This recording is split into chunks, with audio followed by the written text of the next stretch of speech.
I own two motorcycles, the Suzuki Boulevard and a Harley Electroglide. Still can't ride. Both of them having problems. I've been having a problem with the Suzuki about the idling.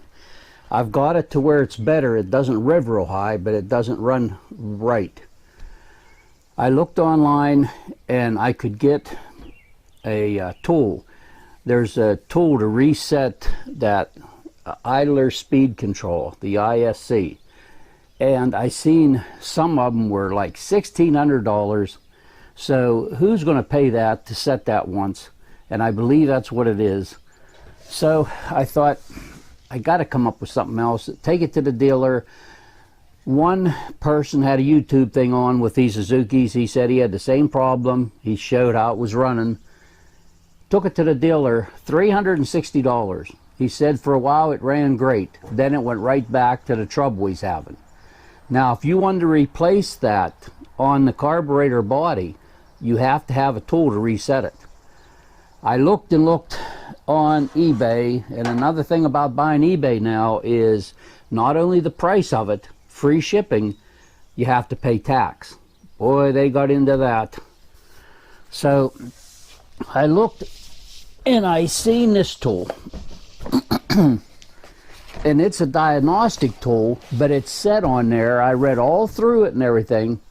There was some of these like $160 or so, this same type thing. Here it uses the old computer way. You know, it's not for the Windows 10, which most people have today or higher. Well, it ain't doing me any good. I can't use it. Finally found this one, and I think I emailed them and said, does it take Windows 10? And they said, yes, definitely it'll work.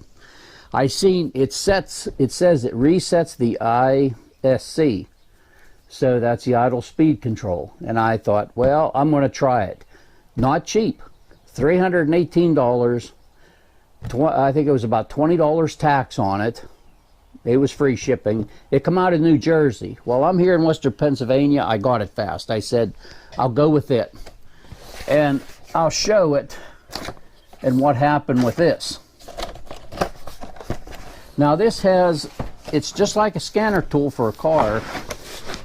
It comes in a beautiful case, which really doesn't mean anything. But comes with a really beautiful case. It has all the connectors in there. I think you can even use it on a car. But it has the Honda, Harley, Suzuki, Yamaha, all the cables you want. So I get it and open it up. Very limited instructions. But I have a scanner and I've used it on a car, so I know how to go through it and this and that. Here's the scanning tool. That's what it looks like. Just kind of like for a car. Okay, with the cables, you have multiple cables with this thing. Here's one, I think that's, you put it on, I think that'll go into a car. They have another. Now this is a Suzuki.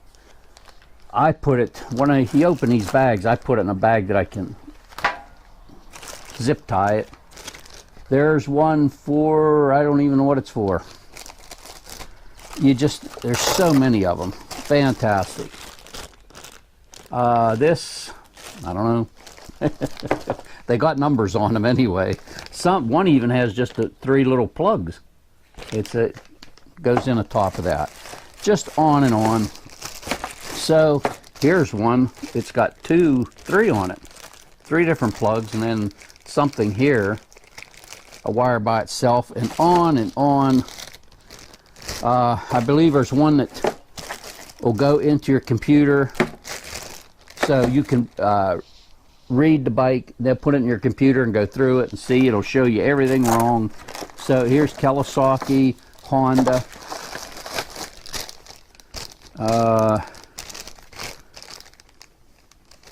That's a USB cable. And they even have one to power it off of a battery. So you have everything all ready to scan it and try it. Here, the Suzuki plug isn't the one I need, and they only give you one Suzuki plug. not the right connector.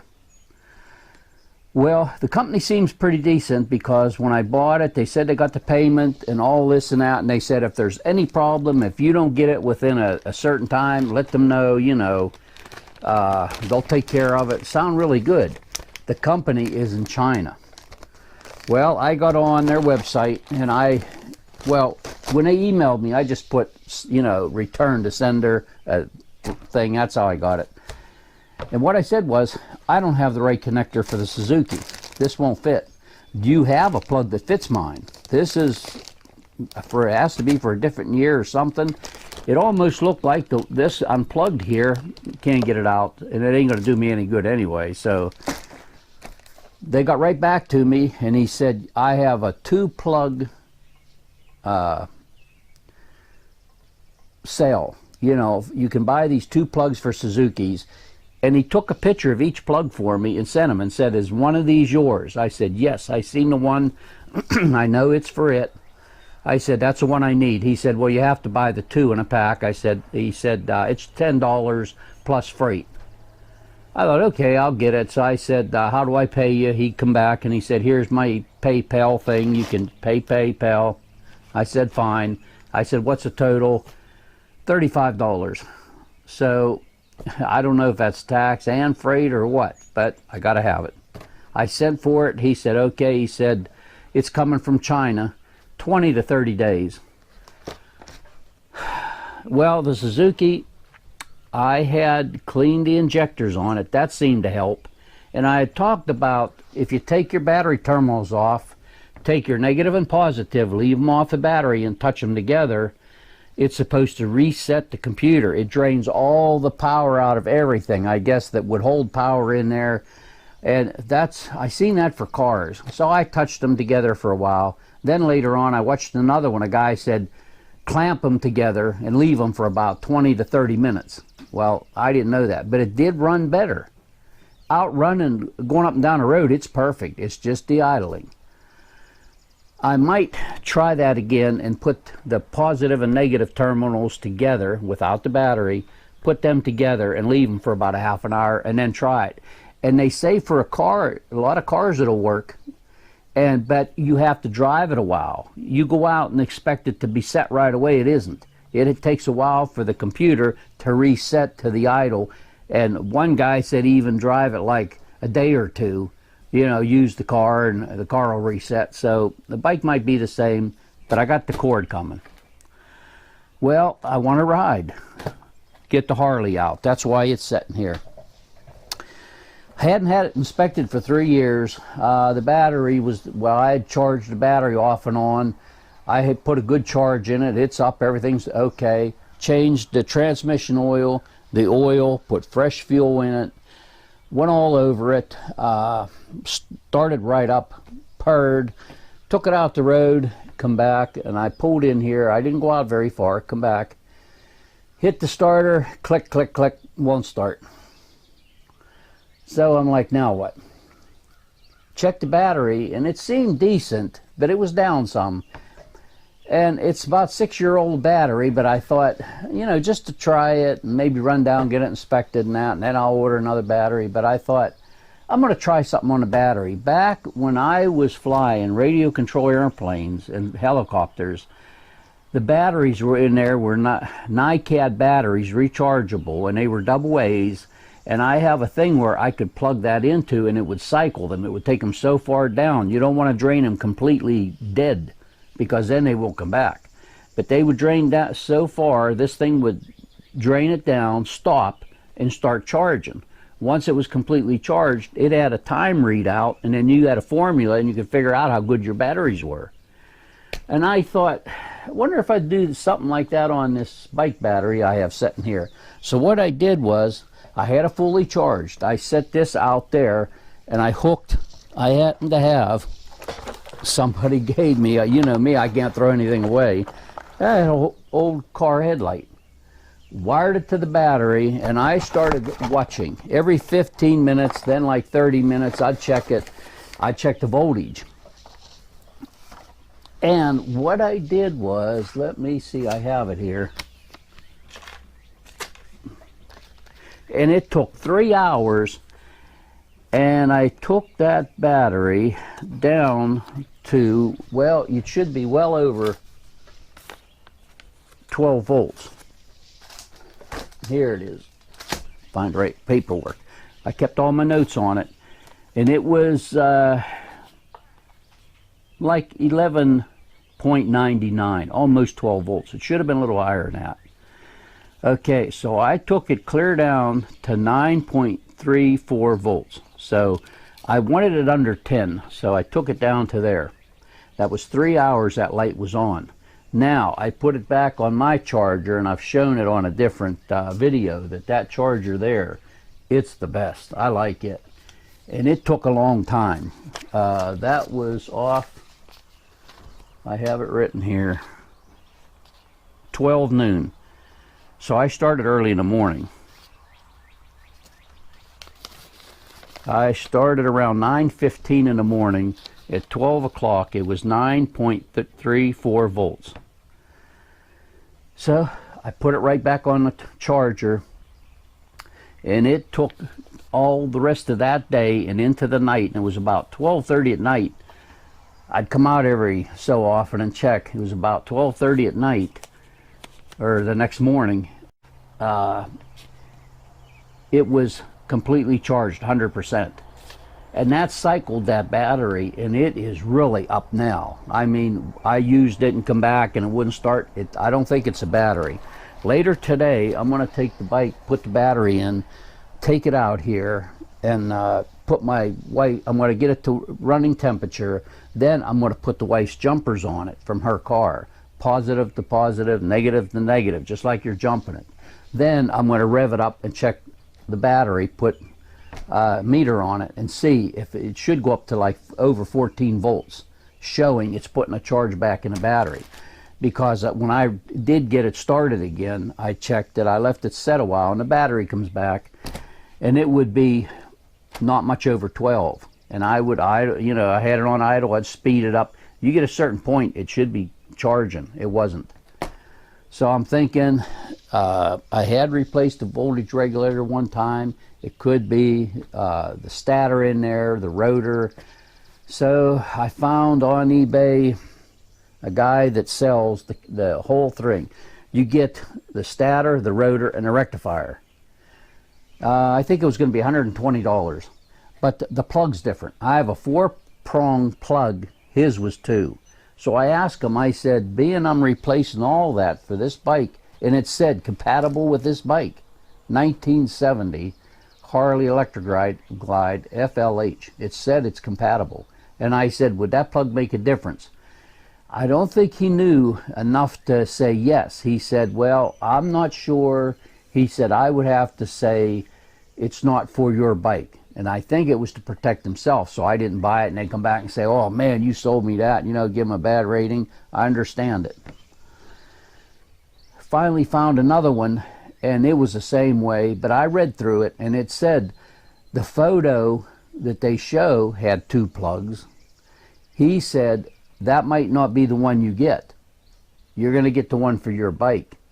And I said, yeah, see, he might just show that picture, but he says, because you got to read everything about this stuff. You can't just look at it and say, I could easily said 2 plugs, it ain't mine.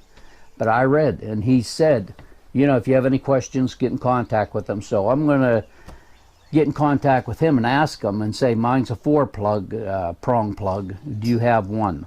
Because he states the one you see is not maybe the one you're going to get. And he might have the 4-prong one. So I'm going to check with him, and if he does, I can get it from him. And that would be, I think, about $160 altogether with the tax and all that stuff. So that's where I'm at now. So I got 2 bikes, but this is not charging, so I can't take it. And if it comes down to putting a stator in there and doing all that, I can do that. I mean, it's a lot of work. It's just time consuming. I'll put it up on a lift where I can get at it and do it. Always something. And the new mower I bought is running great. I bought the Craftsman. And I was down at my sister-in-law. I was doing a little bit of work for her. And she had bought a new mower I think last year. She bought a Cub Cadet. And I was telling her, she said, well, every time she goes to back up, it quits. And she don't know why. I said, because that has a thing. You turn the key on and start it. You leave the key off. Well, then you back the key up one notch. Then there's a little triangle. You push it while it's running. You push that triangle and hold it. In about 3 seconds, a little light lights up. Now you're good to back up. It won't shut off. It's a safety feature. So many safety features on anything today. So I explained it, and she said, that's why. And her other sister was there, and she used to, when she lives in California, and she has a house here, but she said when she cuts her grass, she said she'd just lift the mower and then back up. And I said, no, you don't have to. You set that, then all the grass you cut, you can go back and forth, back and forth. Now, if you shut it off, you got to do that again, reset it. They don't want you backing up over your kid. So when you're out cutting grass, you know, if you have kids that follow your mower around the whole yard with you, that's to make sure you don't back up on them. I don't know. So then I said, how you like your mower and this and that? And she goes, well, one thing is the chute comes out on the one side. She said, you can't get close to anything. You have to go clear around something, you know. And today these have tight turning radiuses. It's not the zero turn. And I said the same thing. So I come home and I'm looking at mine, and I thought, you can't just take the chute off, because the metal in the top underneath goes way back. And I thought, why don't I just cut that chute off? So let me show on the camera.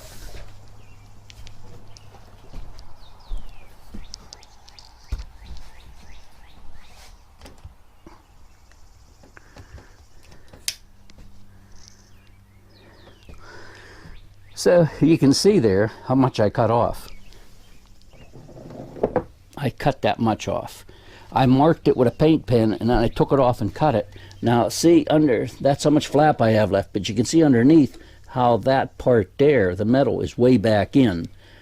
So I didn't want to just take it off and leave it off. So I just left that much. Man, the grass shoots out better. It's better for me because I'm here, we don't have any kids, this and that, you know, and the wife knows when I'm cutting, don't go over around it. But now I can get on both sides real close. So I'm going to take a picture of it and send it to my sister-in-law and tell her that's what to do, just cut it off. Because I don't know how hers is, but mine on the Craftsman, you don't want to just take it off, because then it's really high and you're going to get grass in your face and everything blowing up on you. But I cut it right there. It's perfect. Works perfect. Western Pennsylvania, it's been hot. Mid 90s, low 90s. Yesterday, 99 degrees. I watched it there towards evening. It was 99 degrees out. I didn't even come out here. I can put my plastic doors on, close the man door, and I have an air conditioner back there, and then I have a fan up to help circulate air in here. And I need to get my covers. I have a couple covers. I have a back room, and I put the covers on there so most of the air's in here, and I don't have to heat the backside. And it works great. That's where I'm at right now with this Suzuki Boulevard. So I'm going to wait and get the plug. It's been a week, so I got another 2 to 4 weeks to wait or something to see if I get it. Always something. But I'm going to hopefully get them both running. And the Harley. Changing oil on one of these old Harleys. I have an oil cooler up in the front of it I put on. And it really helps when you're in city traffic, you know, and it helps keep it cool. So when you change oil, you, of course, drain the oil tank. Then what I do is change a filter. It has an in-tank filter. Then I fill it up to where it should be. Then the return line coming back to the oil tank, I take it off and I put a piece of clear hose on it and I run it down into a container. Now I start it. The oil's, fresh oil's going through it. It goes through the oil filter out that pipe hose I took off the top of the tank into that container, and I can see it going in. It's black. All that would have been still in there. I do that. I shut it off. I check the tank to make sure it isn't going real low, which it isn't. And then I start it. I run it again until it runs clear. Then I can shut it off, top the tank off, I'm done. Put that hose back on, the return line. I know I've got all of that oil out of there. So it's not just like, you know, you drain the oil and change a filter, put the oil back in, you're done. With this, you got an extra step to do, but it is worth it. I changed the transmission oil.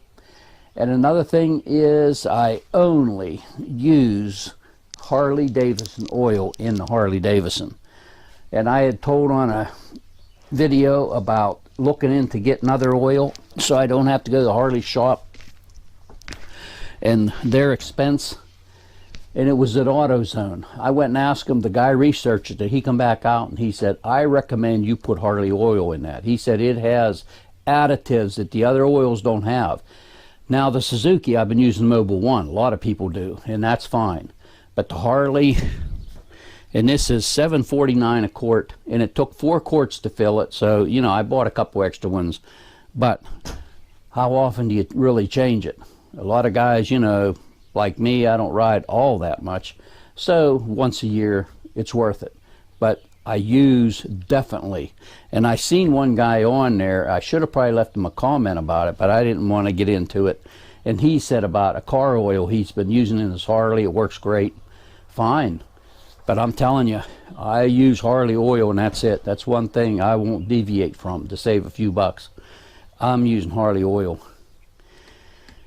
And my nephew just got the 2000 Electric Glide.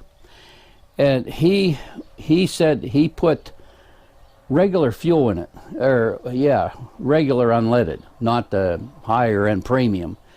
And he said it actually run a little better. I said on my Harley, all as I've run is regular in it. You know, that's all I've ever run in it.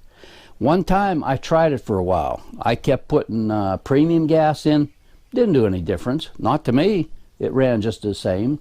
So I said, why pay the extra money? You know, I mean, it runs great. And in the cars and that, a lot of them, regular gas is all you need. That's where I'm at. When I get the cable, I'll do a video on it. It's going to be a while for the Suzuki, see if that takes care of it. But you're talking $340 to get that to reset myself. And if I can't reset it, I might get that that sensor for that speed control. I might get a new one, but I know now I can put it in and reset it. I don't have to take it to the dealer. That was my big concern, paying them a lot of money, and what if it don't work? One guy, that's what he said happened. So have a good day.